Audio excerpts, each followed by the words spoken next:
Lord. హల్లెలూయా. ప్రభువునందు ప్రియ దేవుని జనాంగమా, నేటి వాక్య ధ్యానము కొరకు మిమ్మల్ని ప్రేమతో ఆహ్వానిస్తూ ఉన్నాను. నేటి వాక్య ధ్యానముగా రోమీలకు రాసిన పత్రిక 3వ అధ్యాయము 19వ వచనము నుండి 23వ వచనం వరకు దేవుని వాక్యాన్ని చదువుకుందాం. ప్రతి నోరు మూయబడినట్లును సర్వలోకము దేవుని శిక్షకు పాత్రమగునట్లును ధర్మశాస్త్రము చెప్పుచున్న వాటన్నిటినీ ధర్మశాస్త్రమునకు లోనైన వారితో చెప్పుచున్నదని ఎరుగుదుము. ఏలయనగా ధర్మశాస్త్ర సంబంధమైన క్రియల మూలముగా ఏ మనుష్యుడును ఆయన దృష్టికి నీతిమంతుడని తీర్చబడడు. ధర్మశాస్త్రము వలన పాపమనగ ఇటిదో తెలియబడుచున్నది. ఇట్లుండగా ధర్మశాస్త్రమునకు వేరుగా దేవుని నీతి బయలుపరచబడుచున్నది. దానికి ధర్మశాస్త్రమును ప్రవక్తలను సాక్ష్యమిచ్చుచున్నారు. అది యేసు క్రీస్తునందలి విశ్వాస మూలమైనదై నమ్ము వారికందరికీ కలుగు దేవుని నీతి అయి ఉన్నది. ఏ భేదమును లేదు. అందరూ పాపము చేసి దేవుడు అనుగ్రహించు మహిమను పొందలేకపోతున్నారు. ఆమేన్. ప్రభువునందు ప్రియ దేవుని జనాంగమా, చదువుకొనబడిన ఈ లేఖనము నిమిత్తమే ప్రార్థన చేద్దాం. మమ్మల్ని మిక్కిలిగా ప్రేమించుచున్న మా ప్రియ తండ్రి, గొప్ప దేవానికి వందనాలనైనా. సజీవుడా, ప్రతిరోజు మాతో మాట్లాడుతూ మీ వాక్యము ద్వారా మమ్మల్ని బలపరుస్తూ ఉన్నందుకు వందనాలనైనా. మీ వాక్యములో రాయబడిన సత్యాలు ఒక్కొక్కటిగా మీరు మాకు బోధిస్తూ నేర్పిస్తూ వస్తూ ఉన్నారు. ఈరోజు మీరు మాకు ఇచ్చిన ఈ లేఖన భాగము మా కొరకు దీవించమని యేసయ్య పరిశుద్ధ నామమున ప్రార్థించి వేడుకుంటూ ఉన్నాము తండ్రి. ఆమేన్. ప్రభువునందు ప్రియ దేవుని జనాంగమా, పాపలోకములో జీవిస్తూ ఉన్నటువంటి సర్వ మానవాళి కొరకు తన ప్రియ కుమారుని మనకు రక్షకునిగా అంగీకరించిన దేవాది దేవునికే మహిమ, ఘనత, ప్రభావములు కలుగునుగాక. సర్వలోకము మరి ఈ రోజున మనం చూసినట్లయితే మరి మహిమను విడిచి, దేవుని యొక్క మహిమను విడిచి ఈ లోకములో ఉన్నటువంటి మరి పాపముతో తమ జీవితాలను అంటుకట్టుకుని బ్రతుకుతూ ఉన్నటువంటి దినాలు. అందుకనే ఈ దినాన మనం చూసినట్లయితే ప్రతి దేశంలో, ప్రతి ప్రాంతంలో కూడా దేవుని ఉగ్రత మరి మనకు కనబడతా ఉంది.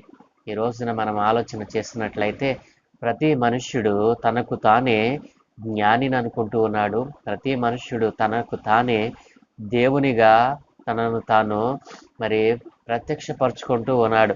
ఈ రోజున మనం ఆలోచన చేసినట్లయితే మనుష్యులలో మరి ప్రేమ, దయ, కనికరము ఇవేమీ కనపడటం లేదు. కారణం ఏంటో తెలుసా?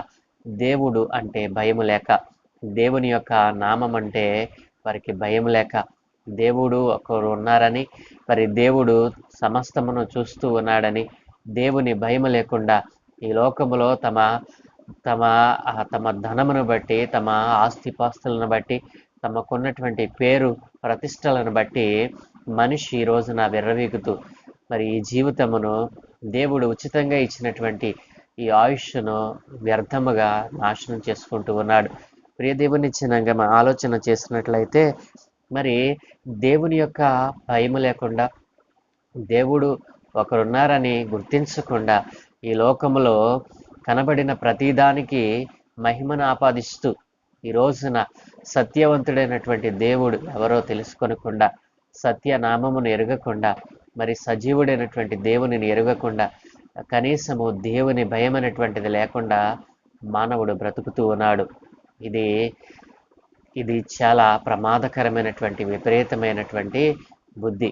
కాబట్టి ఇట్లాంటి బుద్ధి కలిగి మానవుడు మరి విపరీతమైనటువంటి మరి కార్యములను చేయుటకు మరి ఆయనే వారిని అప్పగించానని మరి బైబిల్ గ్రంథంలో బైబిల్ చెప్తా ఉంది.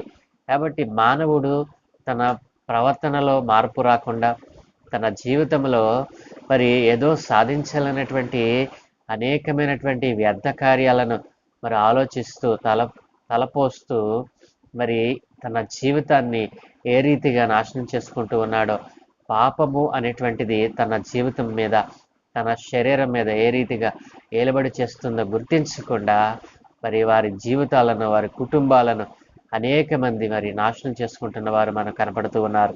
కాబట్టి నా ప్రియ దేవుని జనాంగమా, మనము చాలా ప్రమాదకరమైనటువంటి దినాలలో మనం ఉన్నాం. దేవుని ఉగ్రత ప్రతి స్థలమందు కుమ్మరించబడతా ఉంది. కానీ ఏ ఒక్కరు కూడా అట్టి సంగతులను, అట్టి సంభవాలను చూస్తూ ఉన్నారు. కానీ దేవుని భయము ఎంత మాత్రమును కూడా వారు పొందుకోవటం లేదు. దేవుని భయము లేకుండా ఈ రోజున మరి మానవుడు తనకిష్టం వచ్చినట్లుగా ప్రవర్తిస్తూ ఉన్నాడు.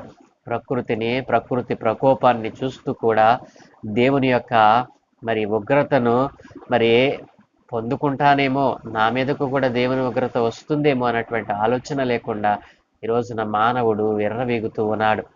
కాబట్టి ఈ రోజున మనం చూస్తూ ఉన్నాం, అనేక దేశాలలో, అనేక పట్టణాలలో మరి ఎప్పుడు మనం చూడనటువంటి దృశ్యాలను మనం చూస్తూ ఉన్నాం. మరి ఊరుకు ఊరే మరి ఓళ్లకు ఊరే మరి కొట్టుకుని పోతా ఉన్నాయి. మరి మట్టి కింద సమాధి అయిపోతా ఉన్నాయి. ప్రియ దేవుని జనాంగమా, ఈ రోజునైనా సరే సత్యవంతుడైనటువంటి దేవుడు ఒకరున్నారని, ఆయన యొక్క ఉనికి క్రిందే మనం అందరము ఉన్నాము అని మన పాపములను ఒప్పుకొనకుండా మనిషి తన జీవితంలో ఎంతగా హెచ్చించుకుంటూ ఉన్నాడో, తన హెచ్చు జీవితాన్ని దేవుని పాదాల చెంత పెట్టకుండా మరి సత్యవంతుడైనటువంటి దేవుడు ఎవరో తెలుసుకొనకుండా ఈ రోజున మానవుడు చేస్తున్నటువంటి ఈ భయంకరమైనటువంటి పరిస్థితులన్నిటికీ కారణం ఏంటంటే దేవునిని తెలుసుకోకపోవడమే. అది కూడా సత్యవంతుడైన దేవునిని తెలుసుకొనకుండా దేవుళ్లను ఆరాధిస్తూ తన జీవితాన్ని వ్యర్థపరుచుకుంటూ ఉన్నాడు. కాబట్టి ఈ రోజున వాక్యం సెలవిస్తా ఉంది, ఏ భేదమును లేదు, అందరూ పాపము చేసి దేవుడు అనుగ్రహించు మహిమను పొందలేకపోతున్నారు. ప్రియదేవుని జనాంగమ, ఏ భేదము లేదండి. వీడు మంచోడా, వీడు చెడ్డోడా, వీడు ధనవంతుడా, లేకపోతే వీడు సంపన్నుడా, వీడు బీదవాడా అనేటువంటిది ఏమీ లేదు.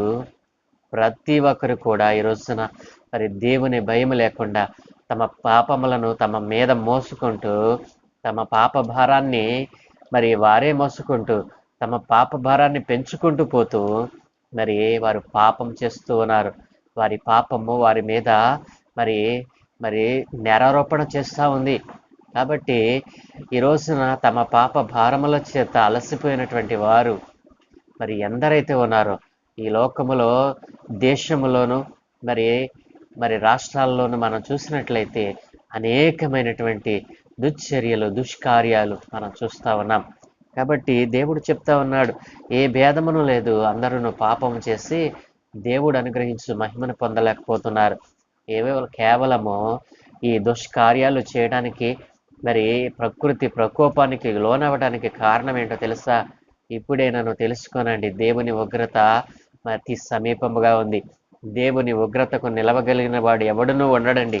కాబట్టి ఆ దినాన్న కొండల దగ్గరికి వెళ్ళి కొండల అంచున దాగి, ఓ కొండ మమ్మలను కాపాడు అని అంటారట.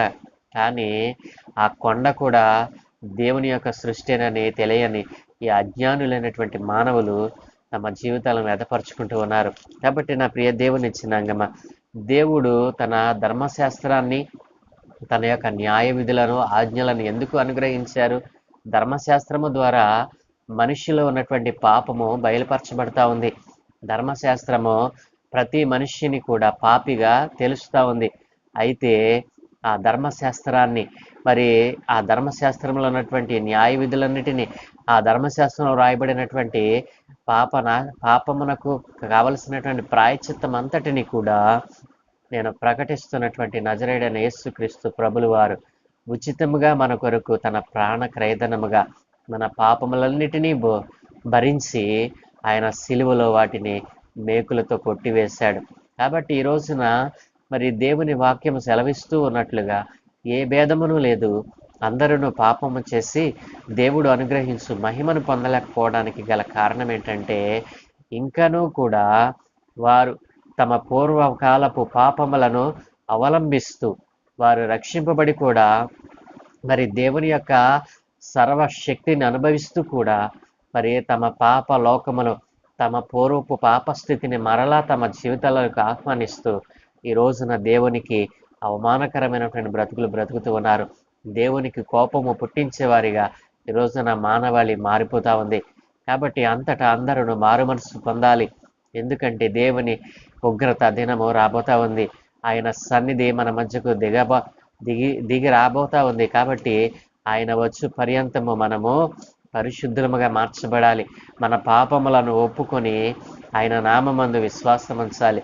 కాబట్టి మరి దేవుని యొక్క వాక్యం సెలవిస్తా ఉంది, యేసుక్రీస్తునందలి విశ్వాసం మూలమైనదై నమ్మేటువంటి ప్రతి వారికి కూడా దేవుని యొక్క నీతిని మనకు అనుగ్రహిస్తాను అంటూ ఉంది.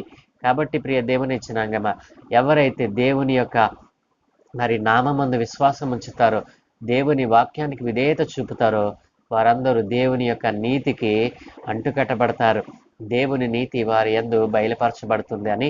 కాబట్టి మరి ఏ భేదము లేదు, అందరూ పాపము చేసి దేవుడు అనుగ్రహించు మహిమను పొందలేకపోతున్నారు. ఇప్పుడైనను సరే మీరు మారు మనసు పొంది యేసు క్రీస్తునందలి విశ్వాసము ద్వారా దేవుని యొక్క నీతిని పొందుకున్నట్లుగా దేవుడు ఒక మార్గమును ఏర్పాటు చేశాడు. అదేమిటో తెలుసా? ప్రతిరోజు మరి దేవుని యందు విశ్వాసం ఉంచాలి. దేవుడు సర్వశక్తి కలిగినటువంటి దేవుడు మరి ఒక్కడే అని, ఆ ఒక్కడే ఉన్నటువంటి దేవుడు మనతో ప్రతిరోజు మాట్లాడుతూ ఉండగా ఆయన సత్యవాక్కులను అంగీకరించి ఆయన నామమందు విశ్వాసం ఉంచి మరి ఆయన మనకు ఇచ్చినటువంటి మరి ఆజ్ఞలను పాటిస్తూ ఆయన వాక్యానుసారమైన జీవితం మనలో ఉంచుకొని ఆయన యందు నిలిచి ఉన్నట్లయితే ఆ మహా ఉగ్రత దినాన మనము తప్పించబడి మరి మధ్య ఆకాశంలోనికి మనము కొనుక్కోబడతాం. ప్రియ దేవుని జనాంగమా, ఇంకనూ నీవు పాపంలోనే ఉన్నావేమో, మరి దేవుని వాక్యం సెలవిస్తా ఉంది, ఏ భేదము కూడా లేదు, అందరూ పాపం చేసి దేవుడు అనుగ్రహించు మహిమను పొందలేకపోతున్నారు. కాబట్టి ఈ రోజున నీ పాపము నుండి నేను విడుదల చేసి మరి దేవుని యొక్క నీతికి అంటుకట్టడానికి ప్రభువు ఇష్టపడుతూ ఉన్నాడు. నీలో ఉన్న పాపములను, నీ కుటుంబంలో ఉన్నటువంటి దోషములను, నీవు ఎంతవరకు అనుభవించినటువంటి ప్రతి శ్రమ వ్యధ నుండి కూడా విడిపించడానికి నేను ప్రకటిస్తున్న నా ప్రభువు మరి సిద్ధముగా ఉన్నాడు. నీవు కేవలము ఆయన నామమందు విశ్వాసం ఉంచి ఆయనను నీ స్వంత రక్షకునిగా అంగీకరించినట్లయితే ఆయనను నిన్ను విడిపించి నీ పాపముల నుండి, నీ బంధకముల నుండి నిన్ను విడిపించి సత్యవంతునిగా మార్చడానికి, పరిశుద్ధినిగా మార్చడానికి, నిత్య రాజ్యమునకు వారసునిగా చేయడానికి ఆయన ఇష్టపడుతూ ఉన్నాడు. ఆ రీతిగా నీవు మరి ప్రభువునకు సరెండర్ అయి మరి దేవుని యొక్క మరి నామమందు విశ్వాసం ఉంచి సొంత రక్షకునిగా అంగీకరించడానికి ఇష్టపడినట్లయితే నాతో కలిసి చిన్న ప్రార్థన చేయి. సకల ఆశీర్వాదములకు కారణభూతుడైన తండ్రి, గొప్ప దేవా, నీకు వందనాలు నాయనా. అవును తండ్రి, ఏ భేదము కూడా లేదు నాయనా. వారు చిన్నవాడ పెద్దవాడ అనేది లేదు నాయన. అందరూ పాపం చేసి అయా ఇదిగో నీ నీతిని పొందలేకపోతున్నారు నాయన. నీ మహిమను వారు పొందలేకపోతూ ఉన్నారు తండ్రి. అట్లాంటి వారందరినీ ఈ ఉదయకాలమున మీ పాదాల చెంతకు తెస్తూ ఉన్నారు.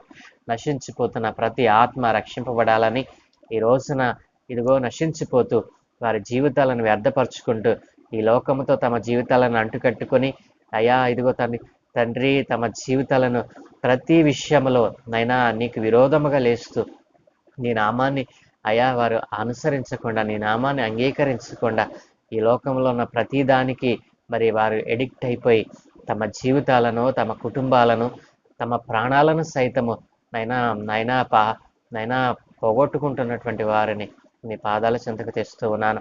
అందరూ అంతటా మారు మనసు పొందినట్లుగా నీ సువార్త సకల జనులకు ప్రకటింపబడినట్లుగా నాయన ఇదిగో నీ బిడ్డల యొక్క నీ సువార్త ప్రకటింపబడుతూ ఉండగా నీ వాక్యానికి విధేయత చూపి నైనా వారి పాప భారములను అయా మీ పాదాల చెంత పెట్టి నాయన వారి పరిశుద్ధులుగా మారటానికి కృప చూపమని, ఈలాగున నశించిపోతున్న ఆత్మలన్నిటినీ మీ పాదాల చెంతకు తెస్తూ వారందరితో మీరు మాట్లాడమని, ఘనత మహిమ ప్రభావాలు మీరే పొందుకోమని ఈ ఉదయకాలమున మీరు మాకు ఇచ్చిన మంచి సమయాన్ని బట్టి మీకు వందనాలు చెల్లిస్తూ ఇద్దరి మందు చేయు పనులన్నిటి మీద మా ప్రయాణములను, ప్రయత్నములను, ఉద్యోగములను సమస్తాన్ని దీవించమని, మీ దూతల కాపుదలను గ్రహించి మీరే మహిమ పొందుకోమని త్వరలో రాయనని యేసునామమున ప్రార్థించి వేడుకుంటూ ఉన్నాము తండ్రి.